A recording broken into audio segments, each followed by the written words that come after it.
50 guys that start crying after that. On the bus ride home, 50 guys are crying. I'm saying I'm not crying. It wasn't my fault. You know, it was those guys' fault. Then I realized, you know, in boxing, it's an individual sport. It really all depends on you.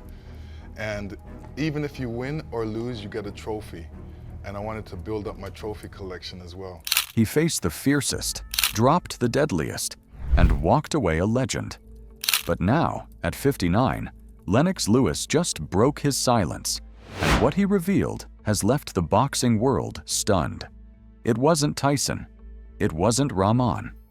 The toughest man he ever faced was someone no one expected. What nearly broke the lion?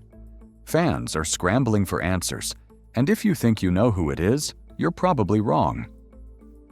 We'll get to the shocker in a moment, but first, let's talk about who Lennox Lewis was in that ring and why his word still carries serious weight today.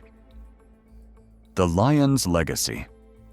Lennox Lewis didn't grow up under bright lights or in boxing gyms lined with trophies. He was born in Stratford, East London, on September 2, 1965, to Jamaican parents. When Lewis was around 12 years old, he moved to Canada with his mother in search of better life opportunities, and that was where things began to take shape. In Kitchener, Ontario, Lewis was a standout in sports. He tried football, soccer, and basketball, but boxing held his focus. He wasn't just good, he was serious. By his late teens, he had already won multiple Canadian amateur titles and, in 1983, became the world junior champion. 5 years later, he won gold at the 1988 Seoul Olympics, making history as Canada's first Olympic boxing champion since 1932. After the Olympics, Lewis made the move to the professional ranks.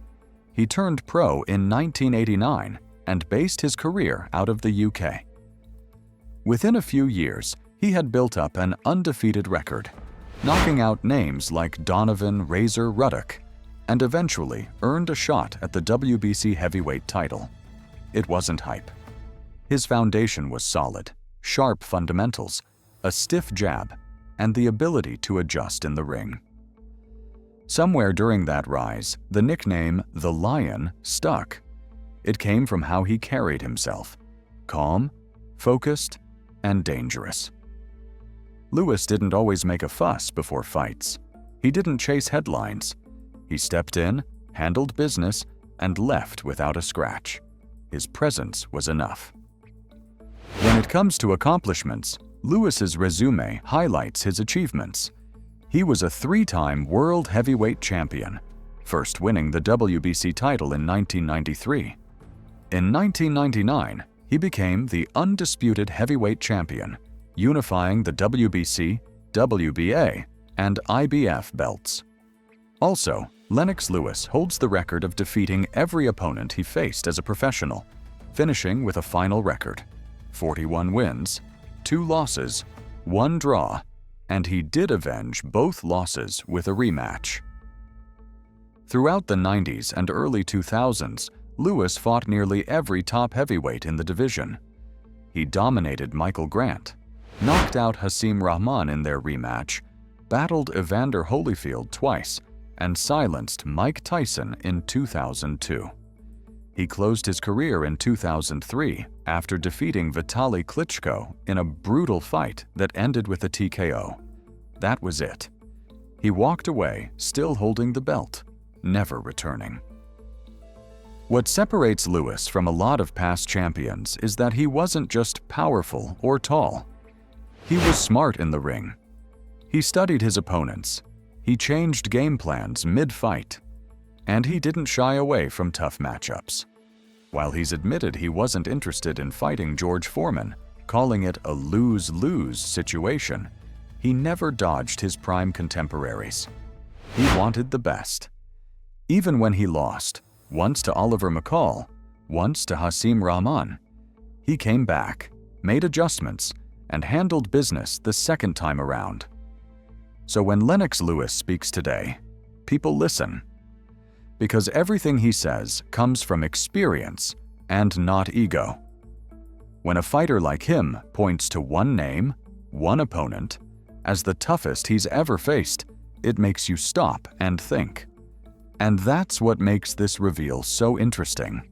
Now that we know what Lennox brought to the table, let's take a closer look at the names who tried to match him. Punch for punch. Lennox Lewis didn't have the kind of career where you pick your opponents carefully and glide through easy wins.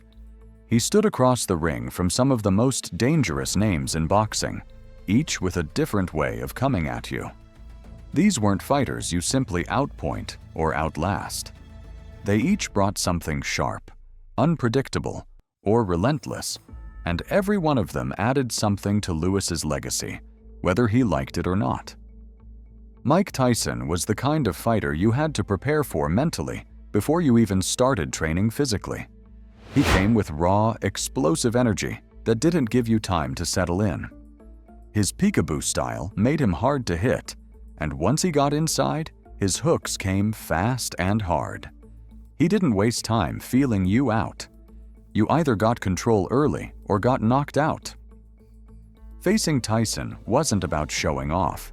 It was about surviving the first few rounds without getting caught. Then there was Evander Holyfield. If Tyson was a sprint, Holyfield was a marathon. He brought non-stop pressure, smart angles, and the kind of stamina that made you question whether he ever got tired. He wasn't flashy, he just worked. Lewis had two tough fights with him, one that ended in a disputed draw and a second that settled the score. But in both, Holyfield pushed Lewis to stay focused round after round, never giving him room to relax or breathe easy. Vitaly Klitschko came later in Lewis's career, but the fight still mattered. Vitaly was tall, sharp, and structured. His jab kept opponents at a distance, and his discipline made it hard to break his rhythm. Their fight in 2003 wasn't planned for long. It came together quickly, but Vitaly showed up ready. Even with a cut over his eye that forced a stoppage, he made Lewis earn every round. That ended up being Lewis's final fight, and it wasn't a soft landing. Hasim Rahman is the name that shocked a lot of people. He caught Lewis with a clean shot in 2001 and dropped him hard. Rahman had power, sure, but more than that, he had patience. He waited for his moment and took it. That loss forced Lewis to regroup, rethink, and come back stronger. And he did, stopping Rahman in their rematch with a knockout of his own. Shannon Briggs had a different kind of presence. He came in strong, aggressive, and willing to throw heat early. In their 1998 fight, he almost caught Lewis in the first round. Briggs didn't win, but he landed enough to wake the champion up. Lewis eventually turned the tide and stopped him, but the opening few minutes of that bout showed how quickly things could turn against a heavy hitter. Oliver McCall brought something few others could: durability and calm under intense fire. He didn't have many tricks, but he didn't need them. In 1994, he caught Lewis off balance and knocked him out. That night proved that grit sometimes beats flash. Their rematch was strange. McCall broke down emotionally mid-fight and stopped defending himself. You see, after the third round, he refused to return to his corner and, in the fourth and fifth rounds, began walking away from Lennox Lewis, dropping his guard and refusing to engage. Eventually, he started crying, leading referee Mills Lane to halt the fight and award Lewis a TKO victory. Multiple contemporary reports described the scene as a mental breakdown or bizarre fight, noting McCall's tears and refusal to continue as deeply unexpected for a world-class competitor. Later medical evaluation determined he needed psychiatric care, and McCall himself claimed he entered the ring emotionally unstable, fresh out of rehab. It wasn't the kind of closure fans expected, but it put a weird period on a difficult rivalry. Next is David Tua. He was actually shorter than most of Lewis's opponents, but his power was undeniable. His left hook was compact and heavy, and it could end fights fast. Lewis had to use his reach and footwork to keep Tua from closing the distance, and the strategy worked. But Tua made it clear that smaller heavyweights could still bring huge danger. Every one of these fighters brought out something different in Lennox Lewis. Tyson tested his nerve. Holyfield tested his engine. Vitali challenged him when age was creeping in. Rahman caught him off guard. Briggs reminded him not to relax too early. McCall exposed a moment of vulnerability. Tua forced a technical, patient approach. These were a full tour of the heavyweight styles of that era. But out of all of them, there was one of them who pushed him to the edge in a way the others didn't, and Lewis never forgot it. That's why his opinion on the toughest of them all holds weight. He didn't avoid challenges. He went through them. And if one name stands out to him now, after all that, there's probably a reason worth listening to. With a list like that, choosing the toughest sounds impossible. But Lennox didn't hesitate. He had someone in mind. So, who was it? The toughest opponent. The Lion calling someone the toughest he ever fought makes you stop and listen. It's a big deal because Lewis went up against so many legends. But before we jump into who it was, it's worth asking, what does toughest even mean? Is it about power? Is it about skill? Is it someone who never stops coming forward, no matter how cleanly you hit them? Or maybe it's the mental edge, the way someone makes you doubt, adjust, and grind out every round. For Lewis, it wasn't just one thing. It was a mix of all the above. And when asked directly, he named one man, Evander Holyfield. Let's look at why. Holyfield didn't come into the ring looking to land a lucky shot. He came to work. He had a style that applied pressure from the first bell and didn't let up. He knew how to slip inside, work the body, and rough up the fight in close. He didn't rely on flash or brute strength. He relied on timing, tactics, and a gas tank that never seemed to empty. In their first fight in 1999, Lewis thought he had done enough to win. Most of the boxing world agreed. He landed more punches, controlled the ring, and looked in command. But when the scorecards were read, the result was a draw. That controversial decision stunned everyone. For Lewis, who believed he clearly outboxed Evander, it added a layer of confusion and respect. People seem to be genuinely surprised when I tell them Evander Holyfield was my toughest opponent. Not to be confused with my toughest fight, which was Mercer, but when you really dive into why that is, it actually makes a lot of sense, Lewis later explained. Yet, despite the controversy, it showed him something. Holyfield was more than durable. He was calculated, confident, and impossible to shake. Their rematch came 8 months later in Las Vegas, billed as unfinished business. This time, Lewis came in sharper, more focused, and this time, the judges gave him the win. But even in victory, Lewis couldn't deny how hard the fight was. Holyfield didn't fade. He kept throwing hard and well-calculated punches. Every round felt earned. It wasn't just about physical toughness either. Holyfield's background played a role. He was an Olympic bronze medalist, an undisputed cruiserweight champ, and a veteran of countless wars by the time he met Lewis. His experience gave him a kind of calm in the chaos. He never seemed rushed or panicked, no matter what came at him. That level of poise is what made Lewis respect him so much. In fact, Lewis once pointed out that Holyfield was the only opponent to go a full 24 rounds with him. That's 2 back-to-back fights without a knockout, without a quit, and without a break in intensity.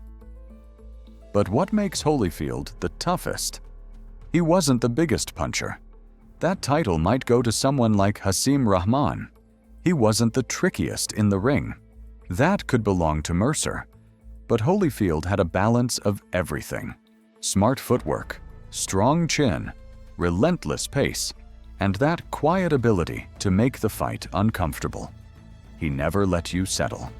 He took the game plan you trained with and forced you to tweak it round by round. Lewis never backed down from anyone, but Holyfield made him think. Made him adjust. Made him somehow think that perhaps it wasn't such a bad idea to let Holyfield have the win. That's the difference. When a fighter doesn't go away, when he meets your best with his own version of better, and when he does it over the course of 2 full fights, that sticks with you. And that's why Lewis still puts Holyfield on top of the list. Holyfield didn't win both fights, but he won something else: the recognition that comes from pushing champions to their limit. And for Lennox Lewis, that meant more than a belt. It meant the kind of challenge that stays with you long after the final bell. That's what toughness really looks like. And Holyfield, without question, brought all of it to the ring. Of course, being the toughest doesn't always mean hitting the hardest. But who, in Lennox Lewis's eyes, packed the most dangerous punch? If Lennox Lewis talks about power, most would expect him to name Mike Tyson or maybe Rahman, since both had knockout power. But when Lewis was asked who hit him the hardest, his answer caught a lot of people off guard. In a recent Ring magazine interview, he surprised a lot of fans by naming Shannon Briggs as the hardest puncher he ever faced. Lewis broke it down, clearly saying, "Shannon Briggs." He lacked endurance, but Briggs certainly knew how to put his body weight behind a punch. Coming from Lewis, that's not something you ignore. He's been in the ring with some of the heaviest hitters of his era, and for him to name Briggs? That says a lot. Now let's go back to their 1998 battle in Atlantic City, in what was billed March Badness. Right out the gate, Briggs brought the heat. Round 1 was wild. He came in fast, landed hard, and nearly had Lewis in real trouble. A sharp left hook, followed by a heavy barrage against the ropes, made the crowd sit up. It looked like Briggs was about to flip the script. But Lewis did what champions do. He refused to give up, gathered himself, kept his composure, and came back with clean, controlled boxing. By round 2, the momentum had already started to shift. Lewis used his jab to control the distance, and his timing started to frustrate Briggs. Then came the turning point. In round 4, Lewis floored him. In round 5, he sent Briggs down again before the referee stopped it by technical knockout. Lewis won by TKO, but not without earning it. Briggs had made him go all out, and in the process, proved something about his own punch power. You see, while Briggs clearly had the power, he didn't have the stamina to match. And against someone like Lewis, that matters. However, what if Briggs had better endurance? Would the outcome have been different if he'd paced himself, spread that energy over a few more rounds? In that fight, Briggs poured everything into the first 2 rounds. But once Lewis started landing clean shots, Briggs slowed. His power was undeniable, but his gas tank ran low. That left room for Lewis to control the tempo and finish strong. Assuming Briggs conserved energy better, maybe the story would have changed. Well, Briggs wasn't reckless. His power had real technique behind it. He had hand speed that surprised a lot of people, and he could close the gap quickly. Even now, years later, Lewis still remembers that first round. Not many fighters can say they had him stunned that early. That's what makes his choice of Briggs so fascinating. Most would assume Tyson, who had the reputation, or Rahman, who scored the actual knockout. But Lewis picked Briggs, the guy who came close, who made him feel the pressure in those opening minutes. When a world champion gives that kind of credit to someone most fans wouldn't think of first, it's not hype. It's not always about who wins or loses. Sometimes it's all about who leaves a mark. and Briggs, with all that raw, explosive power, left one that stuck. Funny enough, it wasn't a title fight or a huge name that gave Lennox his hardest time. It was something grittier. Power is one thing. Pressure is another. But Lennox's toughest night? That came in a fight many fans barely saw coming. Lewis's biggest test. When people look back at Lennox Lewis's career, they picture big title fights. But for Lewis himself, the one fight that tested him most wasn't against a household name. It was Ray Mercer at Madison Square Garden on May 10, 1996. And here's why that night was a defining moment in his career. Lewis had lost his WBC title to Oliver McCall not long before, and he needed to show the boxing world that he was still at the top. Mercer, on the other hand, wasn't coming to play gatekeeper. He was a former WBO champ and Olympic gold medalist with a solid chin and a brawler's mentality, and he came into the Garden ready to bring the fight to Lewis. From the opening bell, Mercer jabbed with force. He landed a whopping 60% of his jabs, while Lewis connected with only 33%. Right away, Lewis knew this wasn't going to be a slow-burn tactical chess match. It was going to be a war. For 10 rounds, the two traded punches in close quarters. Mercer moved forward and let his hands go, while Lewis tried to keep the distance with jabs and clean combos. But Mercer kept cutting that space. He mixed in hard hooks, tested Lewis's body, and refused to back off. It wasn't actually a one-sided fight. It was a tight, bruising fight that had both men swelling and bleeding by the end of round 10. This was no easy cruise to victory.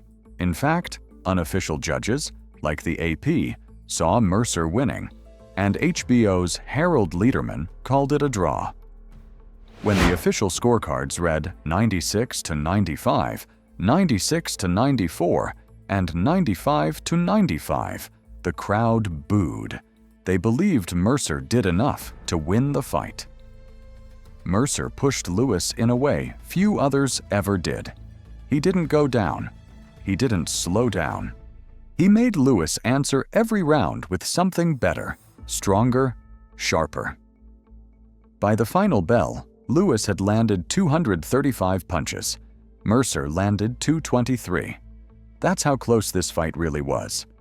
And in the post-fight breakdown, Lewis's trainer Emanuel Stewart literally stated that Lewis moved up to another level that night. The thing is, most of Lewis's career highlights came when he was in control, dictating pace, keeping distance, using his jab like a sword. But this fight pulled him out of that rhythm. It forced him to get in the mud and swing it out. And he did. That's why Lewis calls the Mercer fight his biggest test. Not because of the lights, the crowd, or the title implications. Lewis later said, "I felt comfortably ahead." But I don't take anything away from Ray Mercer. Ray Mercer is no slouch. Ray Mercer comes to fight all the time. He had everything to gain and nothing to lose. But then, if Evander Holyfield was the toughest Lennox Lewis ever faced, does that mean he was the real king of their era and not Mike Tyson? Tell us what you think in the comment section below. Don't forget to like this video, share, and subscribe to our channel for more updates.